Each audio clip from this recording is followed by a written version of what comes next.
Ever since you can remember, you felt something in your chest telling you to move, to love, to speak, to try. Day after day, you pretend you don't hear it calling, or maybe you dismiss it as silliness or worse. But it's there, ready for you, and it will wait for you as long as you need. My name is Johnny G, and I invite you to join me on a journey of awakening as we dare to embrace our light. This is Refractive.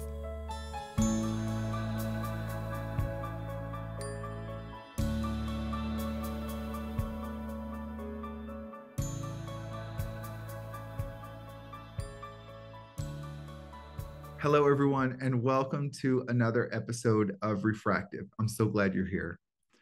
Today, I have the joy of welcoming Deborah Eden Tull. We call her Eden. She's the founder of Mindful Living Revolution, which teaches the integration of compassionate awareness into every aspect of our lives. She's an engaged Dharma teacher, a spiritual activist, author, and sustainability educator. She trained for 7.5 years as a Buddhist monk at a silent Zen monastery, and she's taught engaged meditation for over 20 years. She's the author of Luminous Darkness, an engaged Buddhist approach to embracing the unknown. And she's here today on Refractive to talk with us about one of our favorite topics, embracing the darkness. It's such a lush and velvety concept to dig into. So I'm really glad that you're here, Eden. Thanks for being here today. I'm so grateful to be here with you today, and I'm aware where I'm sitting in the mountains of Western North Carolina, it's a particularly dark, near winter's day, and so it feels really appropriate to be cozying up and embarking on this conversation. Yes, that's right. You know, we have a lot to cover today, so I wonder if I can just dig right into the good stuff. Is that okay? Dive in. All right. Yes. So, your book, Luminous Darkness, it really gave me so much food for thought, again, on this topic of embracing the darkness within and redefining it away from the cultural concept that we have of what it means to experience darkness into more of this broad, roomy, spiritual perspective of darkness. And you connect darkness with receptivity. And I really love that concept. To me, it calls to mind the power of the divine feminine, that, you know, the vessel receiving and then making space to give birth to all else. And so, you know, the Bible gives lots of examples of the divine feminine as being the source, and that light comes from darkness, whether it's Jesus coming from the vessel of Mary, or whether it's even let there be light occurs only after there was no light. So anyway, I don't want to get on this riff. I'm getting on a riff here. I want to stay focused here. I'm just excited about this topic. I guess what I really want to get your perspective on is that since this is such an area of focus for you, can you tell us about what you mean when you call the darkness sacred, and help us contrast that with the more scary definition of darkness that you might hear colloquially in our culture? Sure. Thank you for that framing, Johnny. And first, I would say I'm inviting people to explore the possibility and the medicine of the healing offered by the luminous darkness. We might say the generative darkness, the fertile darkness.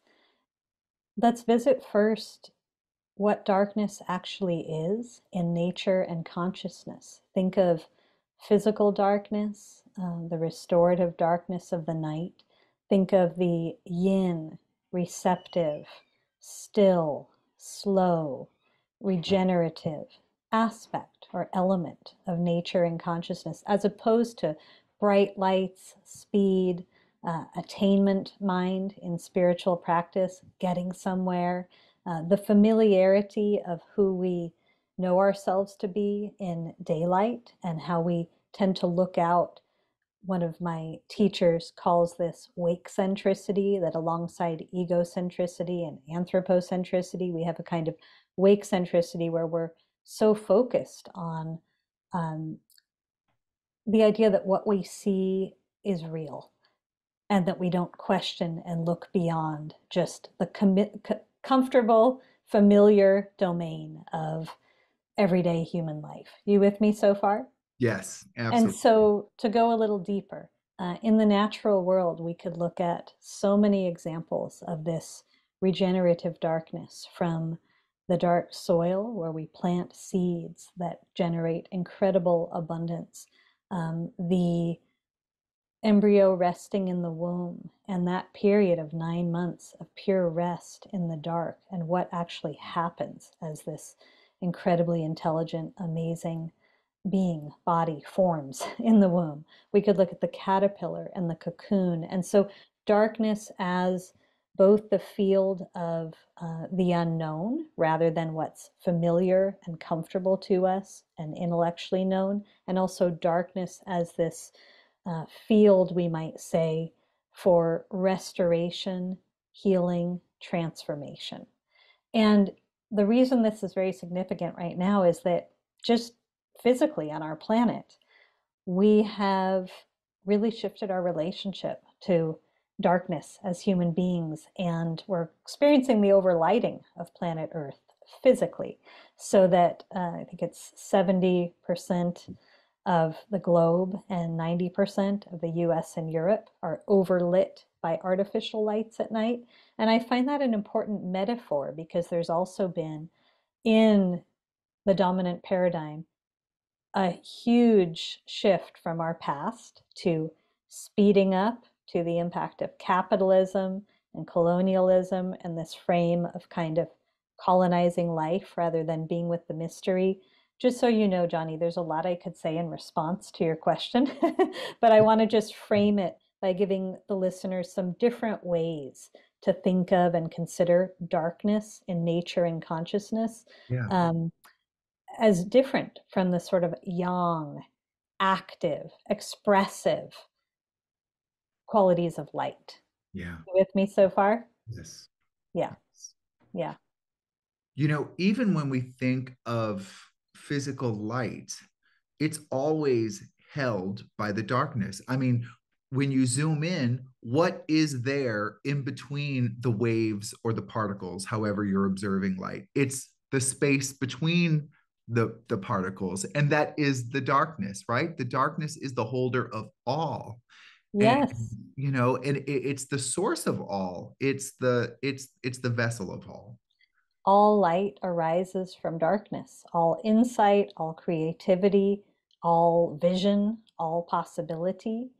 And so, again, even just on a personal and interpersonal level, when we're just sort of fixated on the domain of light, or don't give ourselves permission to rest in the darkness, which is one aspect of, for instance, a meditation uh, practice, we tend to get very full of thoughts, belief systems, positions, and not let ourselves empty into the place where we can actually access fresh possibilities, actually truly create anew. So that's one aspect of the generative aspect of darkness. Yeah. Yeah. And you I don't know if you coined this term. I haven't heard it before, but I think it's lovely. Can you tell us what you mean by endarkenment? You talk about that quite a bit in your book. Sure. Well, Johnny, I'll go back to early on in my spiritual path. Um, I'll say first that there's so much healing that I experienced on my journey of enlightenment or pursuit of enlightenment.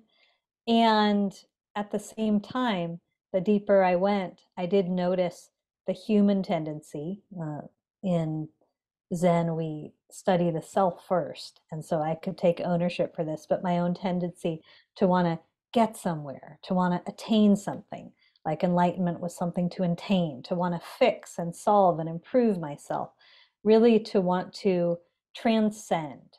And it reminded me of how much in our world I see kind of a, and many spiritual traditions in the modern world, sort of a tendency to want to get away from what we label dark, difficult, painful, uncomfortable emotions, wanting to get away from all that to try to get to the light. And I found that not only did that not work for me in a sustainable way, but that there was a really different approach that ultimately practice guided me to. And it was about being willing to dissolve the duality between light and dark, always trying, and listeners can just reflect on this for themselves, the ways we try to push away, to get away from what we label dark. I see in the conventional language, darkness as a term that we use to sort of put everything that's unwanted into that category. And I can just pause and say, we all know this goes into tremendous collective harm. Everything from racism and xenophobia are connected to this conversation, but even just the ways that we try to push away unwanted parts of us or try to get away from, I'll pop a pill and get away from a difficult emotion. I believe that to be awake in today's world, to be compassionate, to be vibrantly alive, to be resilient, means to embrace both the teachers of light and dark on our path. To recognize that we're made for the medicine of both. And so endarkenment's a term, I hadn't heard it before, but it came through for me when I was giving birth to this book in a really strong way. And there are 5 aspects to it that I explore in this book. And one is our awakening through embodiment and earth connection, that instead of trying to get up, up, and away, almost a sense of like light as the lamp of knowledge we're trying to get to, if we can label something, understand something with the rational mind, we think we have a solid ground to rest upon. And this is inviting us to go down into our earth bodies, the darker, deeper undercurrents of our human experience, our emotions. I think there's so much of a need to metabolize our shared grief in this day and age, and that this needs to be part of someone's spiritual practice. The second is the restoration of our ability to see clearly with the heart by surrendering to receptivity and taking responsibility for the lens through which we're perceiving. And we can talk more about receptivity because it's such a potent quality in a few minutes. But acknowledging, I mean, just in my life, I can acknowledge the harm that's been caused when I was seeing through this duality or binary perception of appreciating everything that's light and judging the dark, the great harm caused by that. Yeah. The next is the reclamation of our true nature or original consciousness by releasing hierarchical perception. And again, this is something that we can just see how often what I call the mind of separation tends to categorize things as positive versus negative, good versus bad, better versus worse.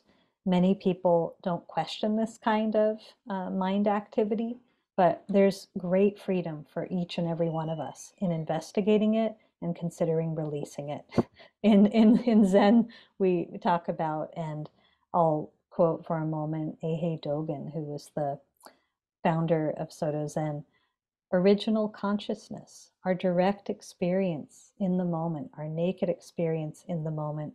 There's more room and space to actually embrace and welcome all that's arising, the multidimensionality of what's arising, without saying, I like this, I hate this, and the suffering that that like and dislike hates. Yeah. Does that mirror your own experience? I have to say, I find myself currently on my own spiritual journey noticing where I have fallen into the trap of spiritual bypass. Yes. And for listeners who might not be familiar with that, it's a similar concept to toxic positivity, where I'm only focusing on what I deem as the good stuff, and that's it. And listen, there's value in my view to orienting myself to the good stuff. The good stuff is good for a reason. And what I do is what's the word that I want to say? I delay Mhm. and render more complex my personal development when I value the good stuff at the expense of what I deem as the not good stuff. Mm, I really appreciate the language you use for that, Johnny. Yes, there's, in my experience, a missed opportunity. Yes. First, when we're spiritual bypassing, when we're uh, trying to avoid or quickly move past discomfort or difficulties in order to reach to the light, we're missing the opportunity to get in touch with in a very steadfast way that can change our whole lives, that can deepen our overall resiliency for the entire human experience. Getting in touch with this deep, vast, accepting, compassionate field within that is just not actually interested in the continual categorization of things. It's a, I could simply talk about it as love in a really simple way. It's a deep, steadfast, profound love that allows us to be with really difficult emotions. Oh, really difficult emotion from this place of love. I can be with it. Someone else's really difficult emotions are challenging, but often very experiences that really help us to learn. If we're continually trying to turn away from all of that, we're turning away from our great strength, our personal and collective strength. So I think that's important to underline. Yeah. Yes. One of my favorite quotes at the moment, it comes from the world of the 12-step recovery Mhm. community. And it says, nothing is wasted in God's economy. Mm, Isn't that mm. so rich? Isn't I that love it. I it's love so, it. it's just juicy. It's juicy, Yes. you know. It reminds me of a quote that I shared in Luminous Darkness. There is no darkness within, only light unseen. I love And it. It makes me laugh. ju- just kind of making us question some of our assumptions. Yeah, Yeah. yeah, yeah. Yeah. Yeah. And when we talk about embracing darkness, and I don't want to speak for you, Eden, but we're not talking about um giving into urges that result in harm. Like we're right, like that's not what we're talking about. What we're talking about is embracing the totality of what we are, and that we are light and dark together. And the darkness is unknown, the darkness is unknowable, and the darkness is sacred. We're not talking about traditional concepts of evil. Thank you. This is so important early on in our conversation, Johnny, because people get confused. So there's a strong tendency in our culture to think of darkness as all that is bad, evil, unwanted, but we're talking about it in a different context here. You know, I also want to back up for a moment and just share that the quote I read a minute ago comes from the Kashmir Shaivist tradition, just important to note. But my spiritual path has bridged long time, decades of Buddhist practice, as well as practices of animism, earth based practices that have been part of my life for decades. And it's important to acknowledge that the human experience contains all of it. And if we're given the tools and the guidance to embrace the full spectrum of our experience, not getting all tripped up when something difficult happens, or when we have an emotion we wouldn't have chose, or when there's a part of us, shadow, by shadow I mean parts that we tend to want to push away because they don't fit the identity we see ourselves as, right?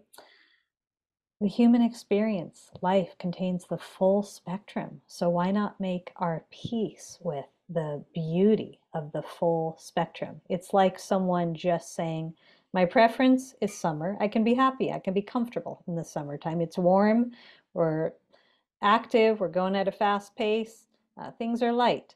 And then the other seasons, I'm not going to be doing so well. Yeah. The idea of the full spectrum and embracing it is Mm. very much one of the intentions of this book. Yeah. Yes.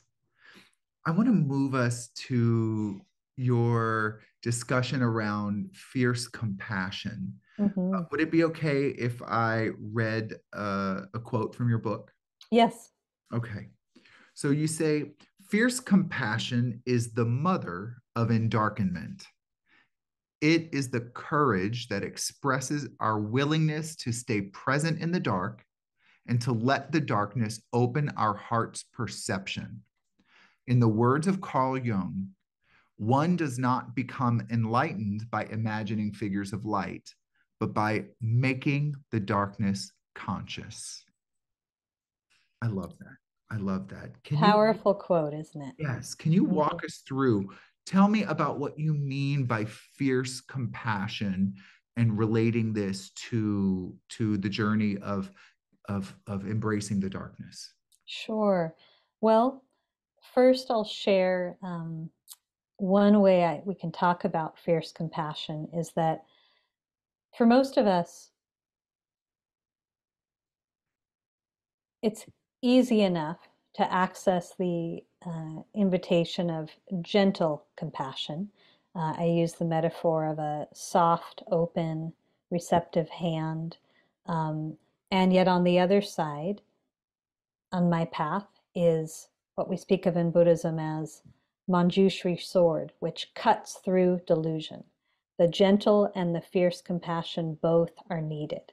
Many people have been fed the notion that because one should always be nice, which, by the way, is not the same thing as being kind. But a lot of people are out there trying to be nice, trying to keep it nice, uh, on their spiritual path, trying to make sure it all looks really nice. And that's not going to take people to truth and authenticity. A Yeah, willingness to devote one's life to being kind, to kindness, to figuring out what that is going to point to a much greater freedom and a much greater contribution to the whole. yeah, But kindness takes a million different forms and expressions. Kindness knows the entire spectrum of light and dark, of gentleness and ferocity.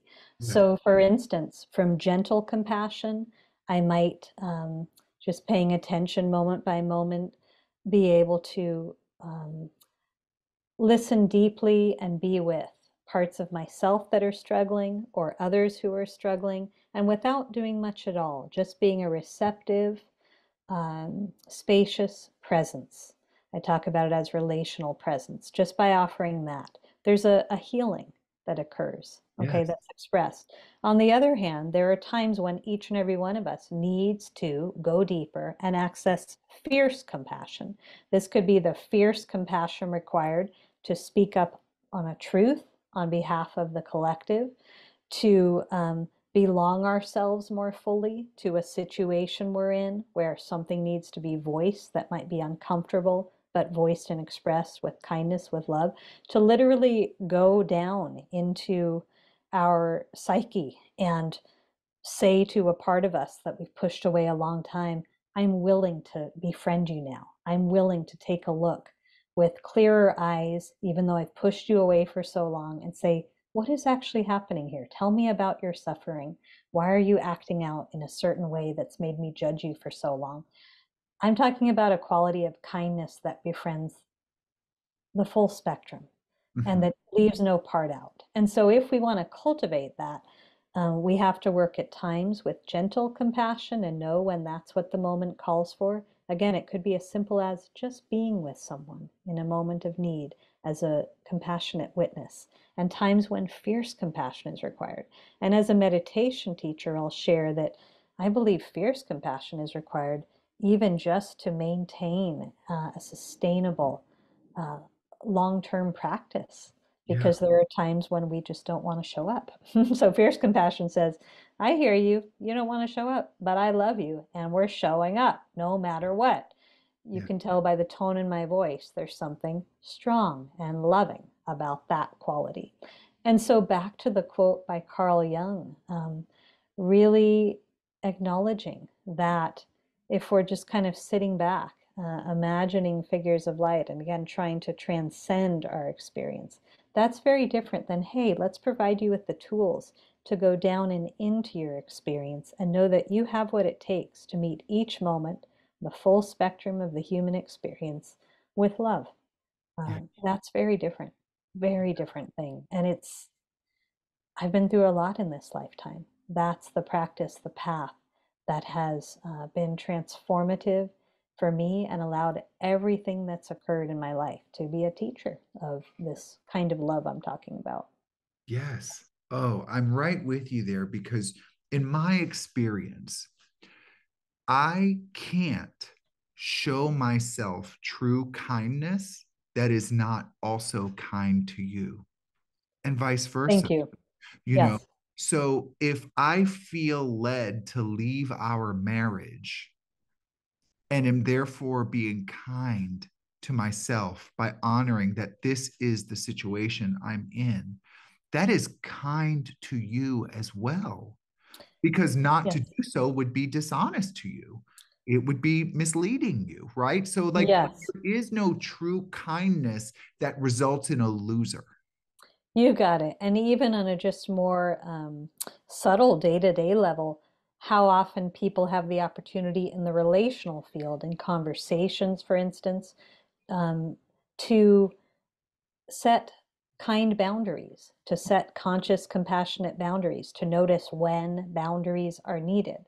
And for many people, they haven't gotten a chance to learn that tool. They think I can only set boundaries from a place that's going to be hurtful. But from fierce compassion, from integrated presence, we can recognize when setting a boundary, saying to someone who's needing who's asking for our attention in a particular moment. I would love to sit with you and to listen, and now is not the right time for me. I'm don't not resourced to do that just now. So let's set another time. Or no, I need to say no to that invitation. It sounds wonderful and it's not true for me right now. So my answer is a no. Yes. Many people just haven't been given that skill set. You Yes. with me? I am totally with you. Yeah. You know, harnessing the love in an authentic no is a life-changing skill. Yes, it is. It's one I wish everyone would develop. Yeah, Yes. yeah. You know, I want to bring us back to another a quote from your book on fierce compassion, if I may. Please. You say, fierce compassion cannot go along with injustice or choose complicity with collective conditioning so as not to rock the boat. Fierce compassion calls forth authenticity and sometimes audacity. It is nonviolent. It never causes harm, but it might call upon outrageousness. It knows how to take a stand and how to say no with dignity. And I like that you went into this because earlier in your chapter, I I started to feel a divergence from my perspective and yours because I thought we were talking about um, Take your time. activism as a form of defense. Mm, And mm, one of my favorite spiritual writers, Byron Katie, mm. says very often defense is the first act of war. Yes. And so immediately I was like, no, no, no, I don't want to go scream at the opposition, you know, but that's not what you're saying. What you're saying is to love myself enough to be authentic is not an attack on you. Thank you. I'm so glad you framed that around authenticity because uh, to live in authenticity is a full-time job. It's a life commitment. And again, it really does require this fierce compassion. I like to remind people that there's a real difference between defending what we fear defending against what we fear versus protecting what we love. And so in the book, I talk about, and I'll just frame this for a moment, this balance that just living a present life invites us into. On one hand, and this is related to the gentle and fierce compassion, but conscious allowing, learning how to really soften mental effort. A lot of people think mental effort is required for everything they do. It's just the conditioning that's gone through our society. And to learn to rest more in receptivity. So we'll talk about a couple things here right now, if that's okay. Yeah. Receptivity is a big aspect of this book. Learning how to come home to resting in the moment without having to use mental effort or doing or thinking and believing that kind of collective conditioning that force is what's powerful. I actually believe resting in non-doing, full presence, receptivity, where we're really open to life rather than clinging to our view, is the place of power, Yes. but shared power rather than power over. That's what you mean when you say power, not force. You got it. You Yeah. got it. Okay. Yeah. So conscious allowing, learning how to, and when it's skillful, to rest in this place. So maybe listening to someone who has a really different perspective than us, but we want to give some space to just listen and witness. Maybe something difficult comes up within our own being. We need to consciously allow it to be first so that we can witness, so that we can allow some space around it, so we don't just dive into reactivity. On the other hand, conscious protection is another element we want to be activating regularly for a life of real presence. And this has everything to do with fierce compassion, but this is like just consciously protecting our, if we are developing a deeper relationship with ourselves, consciously protecting that, noticing as we become more and more present what pulls us away, what seduces us into old habit patterns rather than allows us to keep freeing ourselves to respond to the moment in a fresh way. We create some protection around that. That's not defense at all, but it's coming from care, from love. In a conversation, it can be like noticing when to use transparency to caringly protect our authenticity, what's true for us, to speak our truth. But we're not defending. Defending is something that is really an ego activity. And Yes. this comes from, and only for people who are willing to go beyond the ego. Does that mirror some of your experience? Yes, Yeah. 100%. Yeah. Yeah. 100%. The minute I need you to agree, I'm no longer coming from a place of unconditional love. Thank you. Yeah, and this has a lot to do with darkness because part of the book's subtitle is an engaged Buddhist approach to embracing the unknown. What is it like? What happens for us when we become more and more willing to be open to rest with, to stay present with the unknown? And even in a conversation like what you just shared, a lot of people, it's like, I want to stick to the known. I want to stick with what I know and think is right, my opinion. And so if you present something different, I'm not going to be with that very generously. I'm going to immediately try to defend my known because it's too uncomfortable being in that in between place where you're asking me to actually let go of the beliefs I'm clinging to and be open to a reciprocal conversation. Yeah. Before we wrap up, I want to ask you if you're willing to introduce the listeners to Electra and tell us the story about what you learned from her. Sure, Johnny. So in chapter 3 of the book, I share a story of how when I was 26 and I gave away my belongings, shaved my head, moved to a silent Zen monastery in the wilderness, which is quite a dramatic thing to do, but I was receiving so much clarity and truth and so much compassion through my meditation practice. And I was so, at that time, full of a lot of grief about both our world, the world I'd inherited as a young person, and also personal grief that led me to devote to spiritual practice. So I moved to the monastery thinking, all right, I'm going to just peace out, right? Silent monastery, I'm going to drop into a very peaceful state. And exactly the opposite happened. In the mirror of the quiet, um, a shadow side arised in me, who I had never actually really seen before clearly. I named her Electra because she was electric with anger, with outrage. She was so flammable. And I was someone who, until that time, had always identified as a very quote unquote nice person. And so nice people don't get outraged and angry. And it was really rich because at first I thought, oh no, what's wrong? Why is this happening? This is the opposite of the direction I thought I was going. And when I brought this up in conversation with my teacher, she said, this might be the first time that you've ever gotten to know. You've never gotten to befriend this part of you. This is an extraordinary opportunity.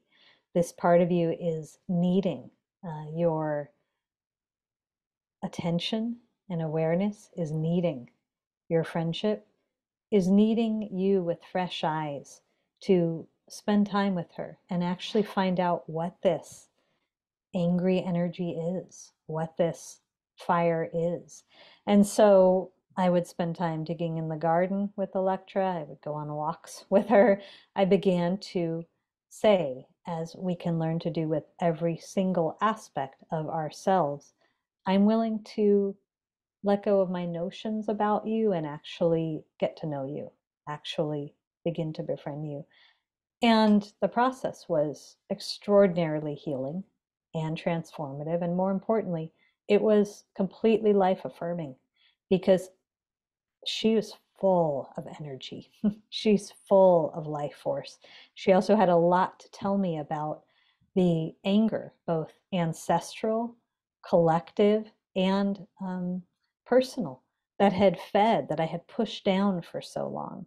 And in embracing that energy rather than judging it, in really, really turning towards rather than away from it, and being willing to see it with fresh perspective. Yes. Uh, I reclaimed so much life force, so much courage, so much joy, so much vitality, so much willingness for truth telling. It was extraordinarily healing. So this story points to the healing power of turning towards rather than away from those parts that we deem shadow. Yes. Our shadows can be our greatest allies, but if we're still trying to look a certain way or are still bent on judging, this is welcome but not this, we're going to miss out on that allyship. Yeah. Yes, yes. I had a very parallel experience to you earlier in my spiritual journey. Mm-hmm. Uh, I met Johann, and Johann is is when I first saw Johann, he just oozed danger. He was this character inside of me, this piece of me who was violent, rageful.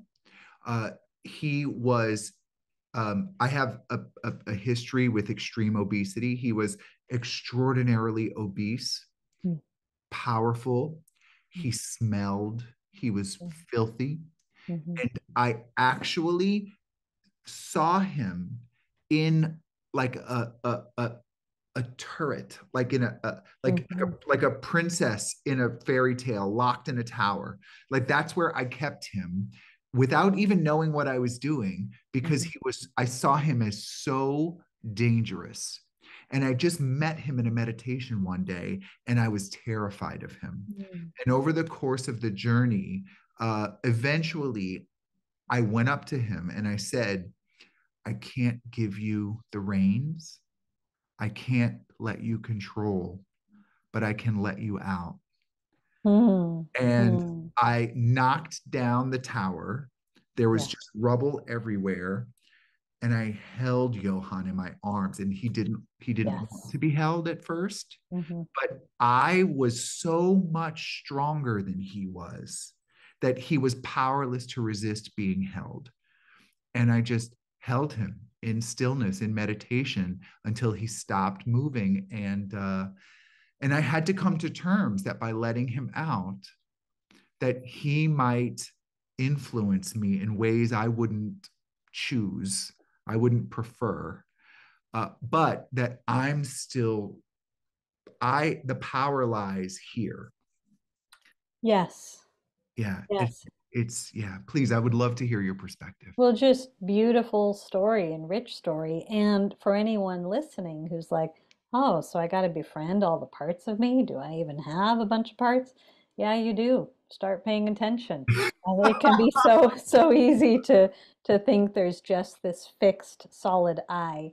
Yeah, And when we begin to pay attention through more contemplative practices, we really notice that it's an ever-changing landscape inside. And who and what we really are if we want to access that depth of compassion, of courage, of inclusivity, as you're describing, of everyone's welcome. And then we get to live in the wholeness of yeah, an internal landscape where everyone is welcome. This is a huge part of the healing work. And we can recognize that how we treat ourselves and how we treat our world are one and the same. So there's not going to be any capacity to offer compassion or see with eyes of compassion out there if we're not doing the work internally yes. within. It's of the same. So that's a great story. And I love just your description of how this one represented like everything you wanted to push away. Mm, And when we're willing to turn towards rather than push away, we can actually say, who are you actually? And what do you need? And hey, what's it like when you actually have a friend? Oh, wow, you don't scare me so much anymore. And yeah, wow, you don't even want to act out the same way. Wow, you actually have wisdom for me. I never knew that before. So it changes the game. yes, Yeah. yes. What a Hmm. beautiful concept to kind of wrap up our conversation on. Hmm. Hmm. Eden, I imagine that we've struck chords with a lot of listeners. I cannot recommend this book enough. It's exactly what I'm thinking. I'm reading it. I'm like, yes, yes, yes, yes. Like it's just right there. And so if listeners want to learn more about your experiences, learn about other ways that you serve people, encounter your earlier books, etc., how can they do that? Sure. People can visit my website, which is my full name, DeborahEdenTull.com. You can find me on social media through Mindful Living Revolution, which is the name of my nonprofit. And I offer all kinds of retreats and workshops, both in person and online, and also longer immersions. 6 month, there's a year-long Luminous Darkness immersion that'll occur in the middle of 2024. There's a lot of opportunities from wherever you are to taste, experience, and deepen in this path.